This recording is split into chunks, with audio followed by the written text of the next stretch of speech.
Hello dears, അസ്സലാമു അലൈക്കും. Welcome back to my spoken English class. അപ്പോൾ നമ്മുടെ ഗ്രാമർ ക്ലാസ്സിലേക്ക് എല്ലാവർക്കും സ്വാഗതം. ഇന്ന് നമ്മൾ ഡിസ്കസ് ചെയ്യാൻ പോകുന്നത് നമ്മുടെ ഗ്രാമറായ പ്രോനൗണാണ്. അതായത് നമ്മളിപ്പോൾ ഡിസ്കസ് ചെയ്തുകൊണ്ടിരിക്കുന്നത് പ്രോനൗണിനെ കുറിച്ചിട്ടാണല്ലേ. എന്താണ് പ്രോനൗണ്, ഏതൊക്കെയാണ് പ്രോനൗണ് എന്നൊക്കെ നമ്മൾ മുമ്പത്തെ ക്ലാസ്സിൽ പഠിച്ചിട്ടുണ്ട്. കാണാത്തവർ തീർച്ചയായിട്ടും കാണണം കേട്ടോ. അപ്പോൾ ഇന്ന് നമ്മൾ ഡിസ്കസ് ചെയ്യാൻ പോകുന്ന ടോപ്പിക് എന്ന് പറയുന്നത് ഡെമോൺസ്ട്രേറ്റീവ് പ്രോനൗണാണ്. എന്താണ് ഡെമോൺസ്ട്രേറ്റീവ് പ്രോനൗണ്?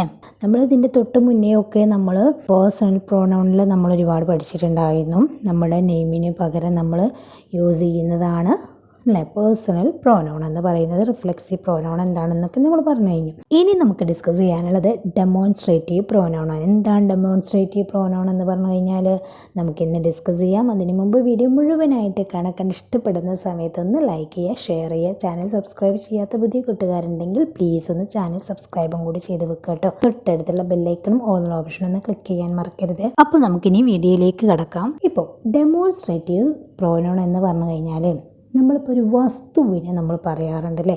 ഒരു വസ്തു പറഞ്ഞതിന് ശേഷം വീണ്ടും ആ വസ്തുവിനെ കുറിച്ചിട്ട് പറയുമ്പം നമ്മൾ പറയും ആ സാധനം, അല്ലെങ്കിൽ ഈ സാധനം, അല്ലെങ്കിൽ അവ, ഇവ എന്നൊക്കെ നമ്മൾ പറയാറുണ്ട്. ഈ ഒരു പ്രോനൗണിനെയാണ് നമ്മൾ ഡെമോൺസ്ട്രേറ്റീവ് പ്രോനൗൺ എന്ന് പറയുന്നത്. മനസ്സിലായിട്ടില്ല എന്ന് എനിക്കറിയാം. അതായത് നമ്മളെല്ലാവരും കാണാറുള്ളതാണ് ഓരോരോ സെൻറ്റൻസുകളിലും ദിസ്, ദാറ്റ്, ദീസ്, ദോസ് എന്ന് പറയുന്ന സംഭവം അല്ലേ. അത് തന്നെയാണ് ഡെമോൺസ്ട്രേറ്റീവ് പ്രോനൗൺ എന്ന് പറയുന്നത്. ഇനി ഇവ എങ്ങനെയാണ് യൂസ് ചെയ്യാമെന്ന് നോക്കാം. ദിസും ദാറ്റും സിംഗുലർ ആയിട്ടാണ് യൂസ് ചെയ്യുന്നത്. അതായത് ഒരു വസ്തുവിനെ നമ്മൾ അത്, ഇത് എന്ന് പറയാൻ വേണ്ടിയിട്ട് അത് എന്ന് പറയാൻ വേണ്ടിയിട്ട് ദാറ്റ് യൂസ് ചെയ്യുന്നു. ഇത് എന്ന് പറയാൻ വേണ്ടിയിട്ട് ദിസ് യൂസ് ചെയ്യുന്നു സിംഗുലർ ആയിട്ട്. ദിസ് എന്ന് പറഞ്ഞു കഴിഞ്ഞാൽ ഇത് എന്നാണ്, അതായത് ഒരു സാധനം അല്ലേ. അതിൻ്റെ പ്ലൂരലാണ് ദീസ് എന്ന് പറയുന്നത്. ഇവ എന്ന് പറയും. അതുപോലെ തന്നെ ദാറ്റ് എന്ന് പറഞ്ഞു കഴിഞ്ഞാൽ അത് അല്ലേ. ഒരു സാധനത്തിനെ കുറിച്ചിട്ട് നമ്മൾ ദൂരെ കാണുന്ന സാധനത്തിനെ കുറിച്ചിട്ട് അത് എന്ന് പറയാറുണ്ട്. എന്നാൽ ഒരുപാട് സാധനങ്ങൾ നമ്മൾ കാണുകയാണെങ്കിൽ നമ്മൾ പറയും അവ എന്ന് പറയും. അതിന് വേണ്ടിയിട്ടാണ് നമ്മൾ ദോസ് എന്ന് യൂസ് ചെയ്യുന്നത്. ക്ലിയർ ആയോ? ഇനി നമുക്കൊരു എക്സാമ്പിൾ നോക്കാം. ഇപ്പം നമ്മളിങ്ങനെ പറയാറുണ്ട്, ഇതാണ് എൻ്റെ കുട. ഇതാണ് എൻ്റെ കുട എന്ന് നമ്മൾ തൊട്ടടുത്തുള്ള കുടയെ ചൂണ്ടിക്കാണിച്ചിട്ട് പറയാറില്ലേ. അപ്പം this is my umbrella, this is my umbrella, ഇതാണ് എൻ്റെ കുട. ഇനി നമ്മളിങ്ങനെ പറയാണ്, ഇവയാണ് എൻ്റെ പുസ്തകങ്ങൾ അല്ലേ. ഒരുപാട് പുസ്തകങ്ങൾ നമ്മുടെ അടുത്തുണ്ട്. അപ്പം നമ്മൾ പറയാറുണ്ട് ഇവയാണ് എൻ്റെ പുസ്തകങ്ങൾ. ഒരു കൂട്ടം പുസ്തകങ്ങളെ ചൂണ്ടിക്കാണിച്ചിട്ട് നമ്മൾ പറയാണ് ഇവയാണ് എൻ്റെ പുസ്തകങ്ങൾ. എങ്ങനെ പറയും? These are my books, these are my books. ഇവിടെ പ്ലൂരലാണ് പറഞ്ഞിട്ടുള്ളത്. സോ നമ്മളവിടെ ദീസ് എന്ന് യൂസ് ചെയ്തപ്പം ദീസ് ആർ മൈ ബുക്സ്, ഇവയാണ് എൻ്റെ പുസ്തകങ്ങൾ. ഇനി നോക്കൂ, ഈ പേനയാണ് ഞാൻ അവന് കൊടുത്തത്. ഈ പേനയാണ് ഞാൻ അവന് കൊടുത്തത്. ഒരു പേനയാണ്, ഇതാണ് ഞാൻ അവന് കൊടുത്തത് എന്ന് പറയുന്നത്. അപ്പോൾ എങ്ങനെ പറയും? I gave him this pen. I gave, ഞാൻ കൊടുത്തു, ഹിം അവന്, ദിസ് പെൻ ഈ പേന. ഓക്കെ. അതുപോലെ നോക്കൂ, നമ്മളിങ്ങനെ പറയാറുണ്ട് ഇവയൊക്കെയാണ് ഞാൻ എടുത്തത് അല്ലെ. ഒരുപാട് സാധനങ്ങൾ നമ്മൾ സെലക്ട് ചെയ്തതിന് ശേഷം നമ്മൾ പറയാറുണ്ട് ഇവയൊക്കെയാണ് ഞാൻ എടുത്തത്. അപ്പോൾ ഒരുപാടായുള്ള പ്ലൂരലാണ് പറയുന്നത്. അപ്പം these are all I took, these are all I took, ഇവയൊക്കെയാണ് ഞാൻ എടുത്തത്. അപ്പോൾ നമ്മൾ ഇത്, ഇവ എന്ന് പറയാൻ പഠിച്ചു കഴിഞ്ഞു. ഇനി നമ്മൾ പറയുകയാണ് അതാണ് എൻ്റെ ക്ലാസ്. അതാണ് എൻ്റെ ക്ലാസ്. നമ്മൾ കുറച്ച് ദൂരെ നിന്നിട്ടാണ് നമ്മൾ പറയുന്നത് അതാണ് എൻ്റെ ക്ലാസ് എന്നെങ്ങനെ പറയും? That is my class, that is my class. Class room എന്ന് പറയുന്നതിന് ദാറ്റ് ഈസ് മൈ ക്ലാസ് എന്ന് പറയും.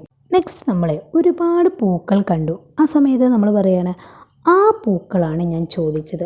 ആ പൂക്കളാണ് ഞാൻ ചോദിച്ചത്, പൂവല്ല പൂക്കളാണ് ഞാൻ ചോദിച്ചത് എന്നെങ്ങനെ പറയും? I asked for those flowers. I asked, ഞാൻ ചോദിച്ചു, ഫോർ ദോസ് ഫ്ലവേഴ്സ്, ആ പൂക്കൾ അല്ലേ. ഒരു കൂട്ടം പൂക്കളെ കാണുന്ന സമയത്ത് നമ്മൾ ദോസ് ഫ്ലവേഴ്സ് എന്ന് പറയുന്നു. നെക്സ്റ്റ്, അതാണ് ഞാൻ പറഞ്ഞ പാർക്ക്. അതാണ് ഞാൻ പറഞ്ഞ പാർക്ക്. എങ്ങനെ പറയും? That's the park I was talking about. That's the park I was talking about. അതാണ് ഞാൻ പറഞ്ഞ പാർക്ക്. നെക്സ്റ്റ് നോക്കൂ, അവയാണ് ഞാൻ വളർത്തുന്ന കോഴികൾ അല്ലേ. അവയാണ് ഞാൻ വളർത്തുന്ന കോഴികൾ, അല്ലെങ്കിൽ പൂച്ചകൾ, അല്ലെങ്കിൽ നായകൾ, എന്ത് വേണമെങ്കിൽ നമുക്ക് ആഡ് ചെയ്യാം. അപ്പം അവയാണ് എന്ന് പറയുമ്പം അത് ഒന്നല്ല ഒരുപാടാണ് പറയുന്നത്. അപ്പം those are the chickens I raise. Those are the chickens I raise. Raise എന്ന് പറഞ്ഞു കഴിഞ്ഞാൽ വളർത്തുക എന്നാണ്. അപ്പോൾ നമ്മുടെ ഡെമോൺസ്ട്രേറ്റീവ് പ്രോനൗൺ എല്ലാവർക്കും ക്ലിയർ ആയല്ലോ. ഏതൊക്കെയാണ്? ദിസ്, ദാറ്റ്, ദീസ്, ദോസ് അല്ലേ? അപ്പോൾ ഏതാണ്? ദിസ് എന്ന് പറഞ്ഞു കഴിഞ്ഞാൽ ഇതാണ്. ദീസ് എന്ന് പറഞ്ഞു കഴിഞ്ഞാൽ ഇവ എന്നാണ്. ദാറ്റ് എന്ന് പറഞ്ഞു കഴിഞ്ഞാൽ അത്. ദോസ് എന്ന് പറഞ്ഞു കഴിഞ്ഞാൽ അവ. ഇതിൻ്റെ സിംഗുലർ, പ്ലൂറൽ. അപ്പോൾ ഈ 4 വാക്കുകളാണ് നമ്മുടെ ഡെമോൺസ്ട്രേറ്റീവ് പ്രോണൗണായി നമ്മൾ യൂസ് ചെയ്യുന്നത്. അപ്പോൾ അതെങ്ങനെ യൂസ് ചെയ്യണം എന്നൊക്കെ നമ്മൾ ഇന്ന് പഠിച്ചു കഴിഞ്ഞു അല്ലേ? നിങ്ങളുടെ അഭിപ്രായങ്ങളും സംശയങ്ങളും ഒക്കെ കമൻറ്റിൽ അറിയിക്കുക. അതുപോലെ തന്നെ വീഡിയോ ഇഷ്ടപ്പെട്ട ഒന്ന് ലൈക്ക് ചെയ്യുക, ഷെയർ ചെയ്യുക. അതുപോലെ ചാനൽ സബ്സ്ക്രൈബ് ചെയ്യാത്തവരുണ്ടെങ്കിൽ പ്ലീസ് ഒന്ന് സബ്സ്ക്രൈബ് ചെയ്യുക. അതോടൊപ്പം ബെല്ലൈക്കണും ഓൾ ഓപ്ഷൻ ഒന്ന് ക്ലിക്ക് ചെയ്ത് വെക്കുക. അപ്പോൾ ശരി, നെക്സ്റ്റ് വീഡിയോ ആയിട്ട് കാണുന്നത് വരെ എല്ലാവർക്കും താങ്ക് യു സോ മച്ച്.